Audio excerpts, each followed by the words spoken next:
What's up guys, welcome to the video. So today we are going to touch on the topic of weight loss.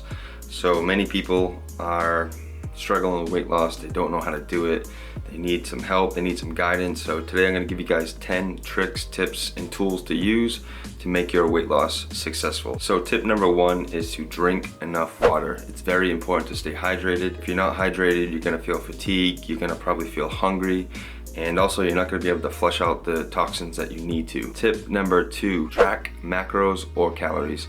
You can choose one or the other, but definitely stick to one or the other because it's important to keep the consistency there. So if you're tracking calories, be consistent, hit that calorie goal each day. Another beneficial thing when tracking calories or macros is plan your meals ahead of time. I did make a video on how to track macros, which I will link up above, but also plan ahead, guys. If you plan ahead, you can already have your meals ahead of time, knowing what you're gonna eat. If you're using the app MyFitnessPal, you can just easily plan it ahead. So therefore you can already be on track, be ahead of the game, and you'll be able to hit your target macros or calories for the day. Tip number three, eat plenty of fruits and vegetables. Why? Because fruits and vegetables are very micronutrient dense. They will nourish your endocrine system and they will keep you full longer than processed junk carbs like Pop-Tarts or rice cakes or crackers, whatever junk foods are out there, you know, the easy quick finger foods to grab. Those things do nothing in terms of satiation. So fruit and vegetables will keep you full a lot longer. The number four would be to do resistance training or strength training.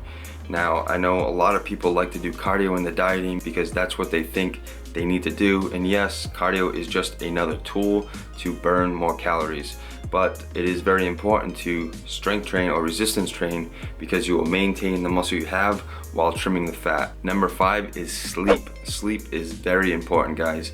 If you're not sleeping, if you're continually stressed out, then your cortisol is going to be high. And when your cortisol is high, it almost makes it impossible to burn body fat. So definitely try to shoot for 7 to 8 hours of sleep a night. It's very important. That's when you're recovering, that's when you're resting, and that's what's gonna make you feel better. A lot of people don't sleep enough and they have a lot of issues with headaches, migraines, feeling fatigue, and they can't drop weight. So if you guys try to sleep a little bit more, get to bed a little bit earlier, and just wake up feeling refreshed. Number six is to collect data. So definitely keep track of all of your progress, keep track of your morning body weights, keep track of the calories that you're taking in or the macros, and make a little spreadsheet so that way you have all the information there. And so you can always go back to the data when you're hitting a plateau. You can see where your calorie intake is at, and then you can make an adjustment. You can pull away, say 50 calories from your intake, and that should continue the fat loss, or maybe just add in a session of cardio.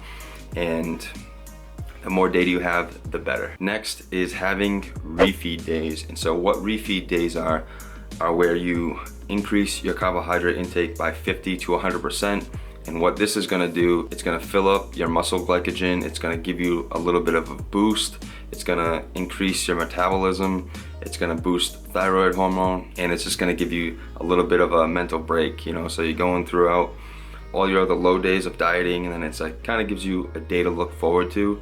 And no, this is not a cheat day. I'm not recommending everybody go out and eat burgers and fries and pizza. This should be a structured, planned day where you just increase your carbohydrates. And so when you are dieting and you're getting leaner, your leptin levels drop. And leptin is the fat burning hormone king. So when you're dieting, those levels tend to drop when your carbs get low.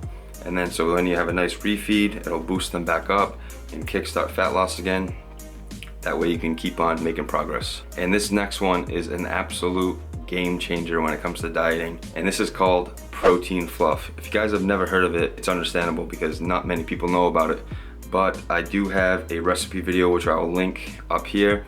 It is by far the most effective tool when cutting because it is so low calorie and there's so much volume, and it just keeps you full. So what it is, it's protein powder mixed with either some fruit, some diet soda, and some xanthan gum, and you basically put it in a mixer, mix it all up, and it actually just kind of expands. It's almost like Cool Whip almost, but it's basically all protein, and it's roughly 100 to 125 calories depending on what ingredients you use, and it's just a very good tool when you're dieting. Next is to be consistent.